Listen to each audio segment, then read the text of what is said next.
Salam penuaian, salam terobosan. Semangat pagi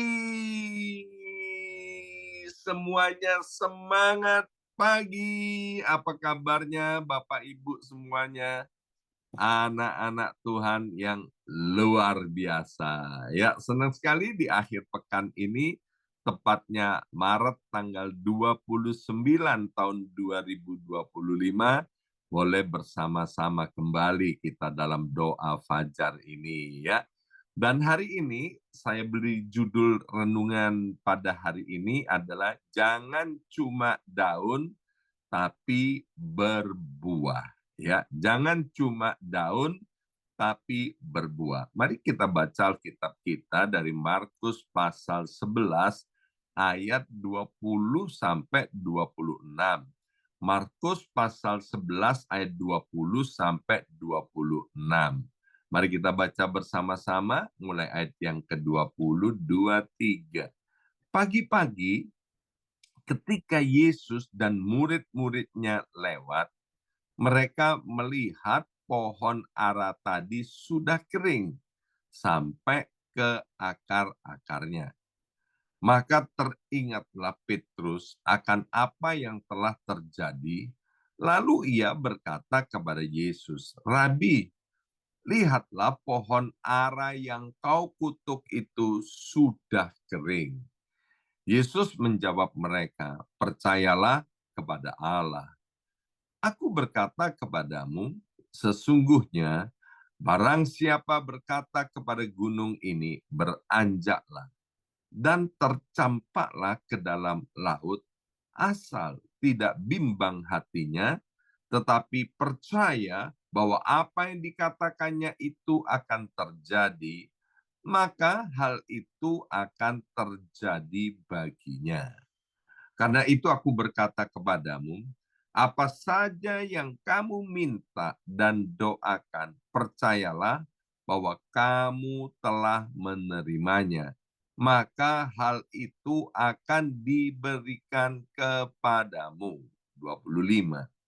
Dan jika kamu berdiri untuk berdoa, ampunilah dahulu sekiranya ada barang sesuatu dalam hatimu terhadap seseorang, supaya juga Bapakmu yang di sorga mengampuni kesalahan-kesalahanmu. Tetapi jika kamu tidak mengampuni, maka Bapakmu yang di sorga juga tidak akan mengampuni kesalahan-kesalahanmu.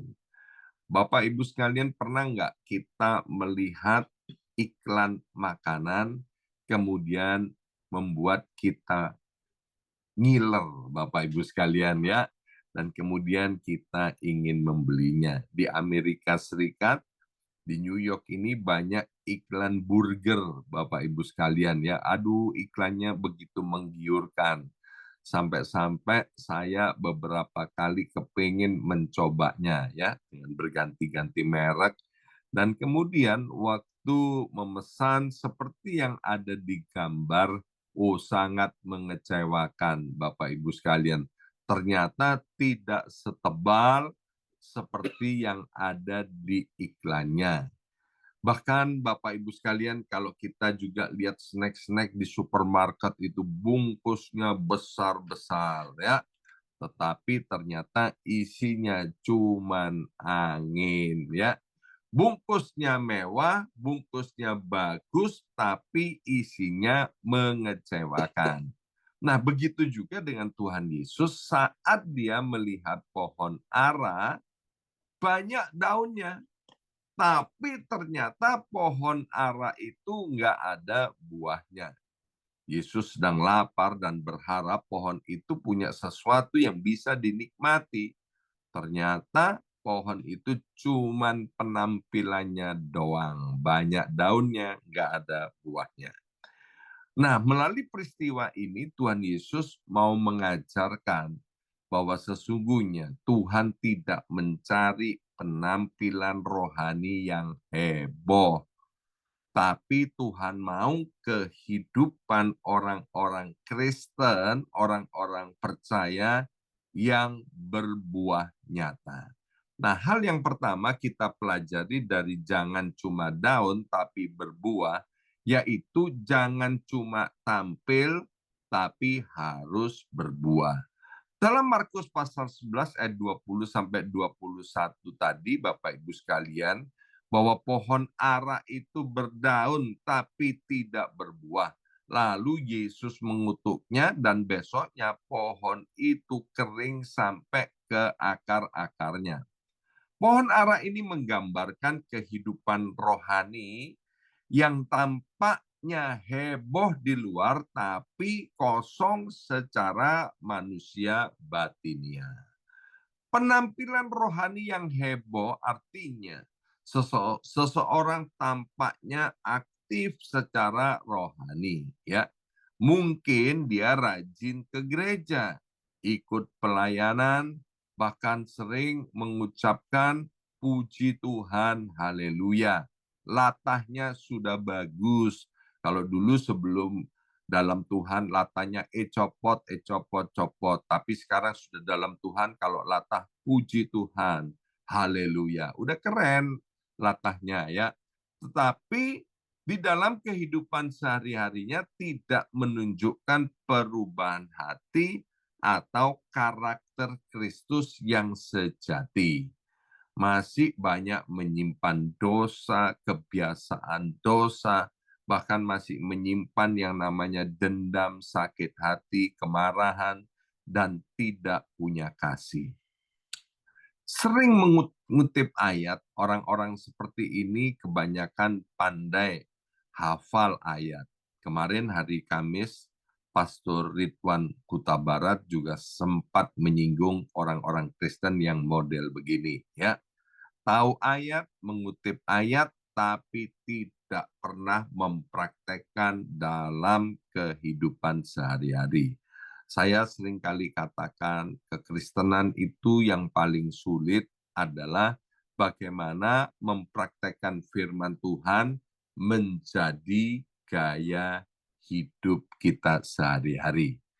Orang Kristen yang down saja, nggak ada buahnya, dia sering aktif loh di media sosial, sering membagikan ayat firman Tuhan, baik melalui WA Group, kemudian di mana dia punya platform media sosial ya, dia bagikan quote-quote rohani, kutipan-kutipan rohani yang bagus, tapi kehidupannya di rumah, di marketplace, di tempat bekerja, ya, itu sama sekali tidak mencerminkan bahwa dia itu orang yang percaya.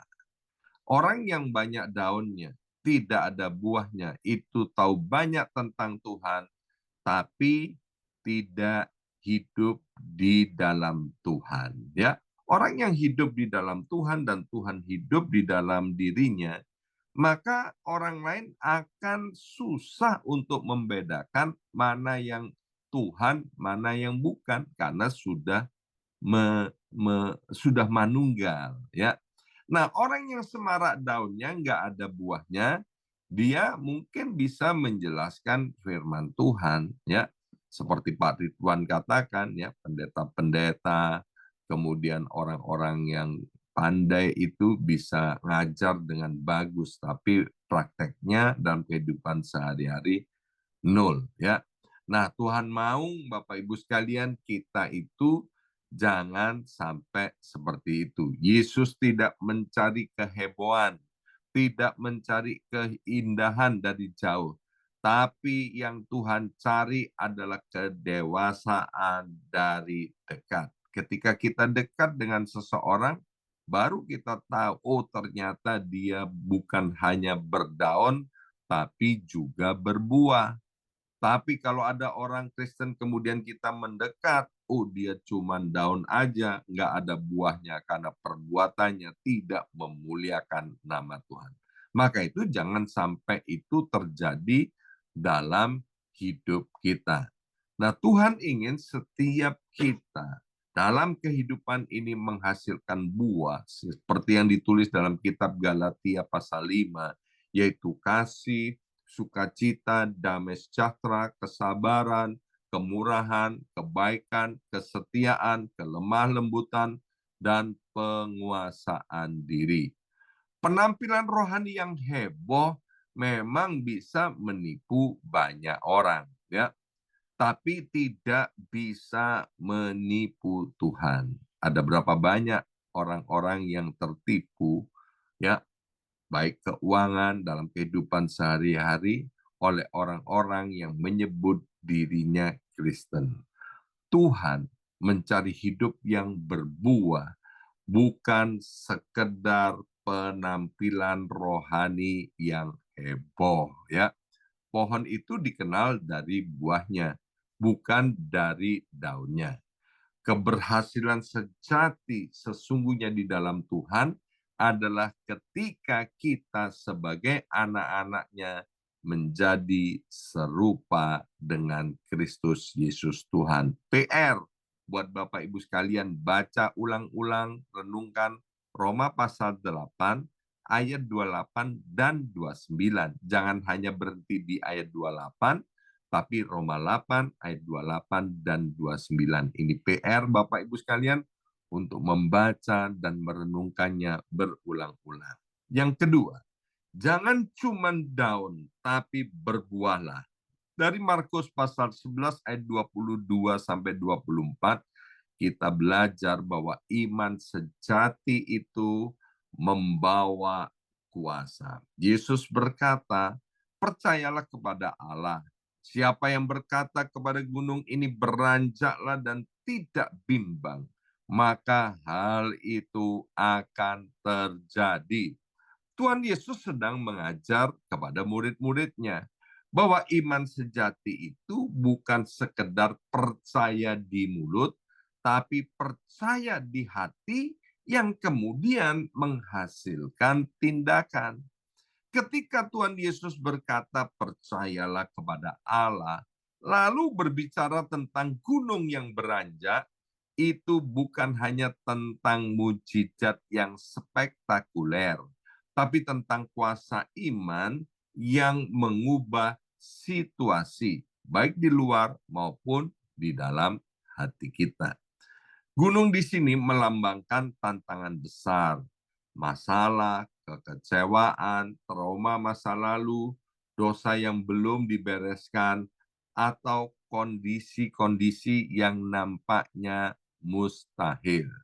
Yesus tidak berkata pindahkan gunung itu dengan tenaga, dengan strategi, melainkan pindahkan gunung itu dengan iman. Jadi Bapak Ibu sekalian, iman sejati itu bukan hanya dipajang lewat kata-kata rohani, yang tadi saya katakan daun, daun, dan daun, tapi dibuktikan salah satunya lewat kepercayaan, lewat iman yang menggerakkan kita untuk melangkah dan menjadikan gaya hidup kita di dalam kehidupan sehari-hari.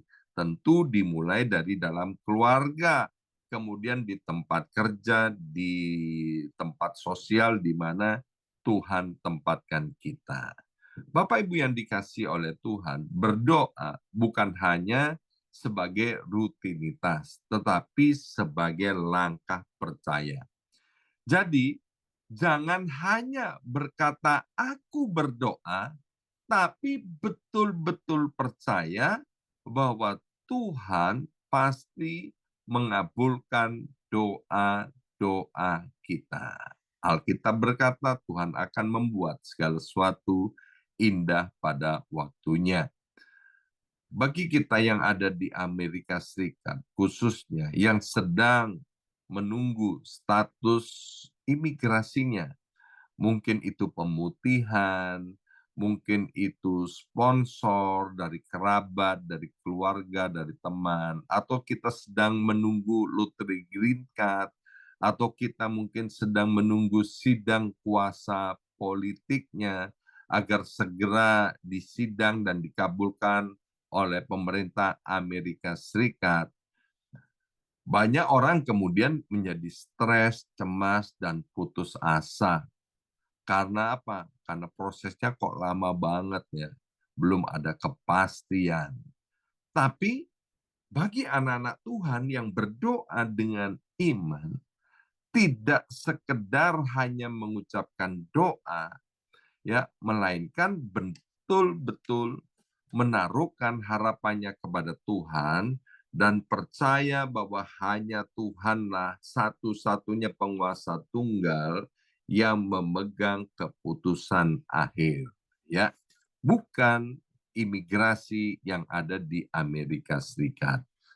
Imigrasi dan pemerintahan Amerika Serikat itu cuman kepanjangan tangan Tuhan. Hasil akhirnya tetap ada di tangan Tuhan.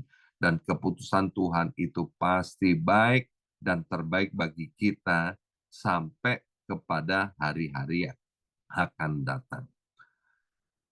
Orang-orang yang begini, Bapak Ibu sekalian, ya, waktu dia belum dapat kabar baik, dia tetap tenang, tetap ibadah, tetap bekerja dengan integritas, memberkati orang lain, tidak ngomel, tapi terus mengucapkan syukur kepada Tuhan. Ya, Tuhan Yesus berkata tadi dalam kitab Markus pasal 11 ayat 24.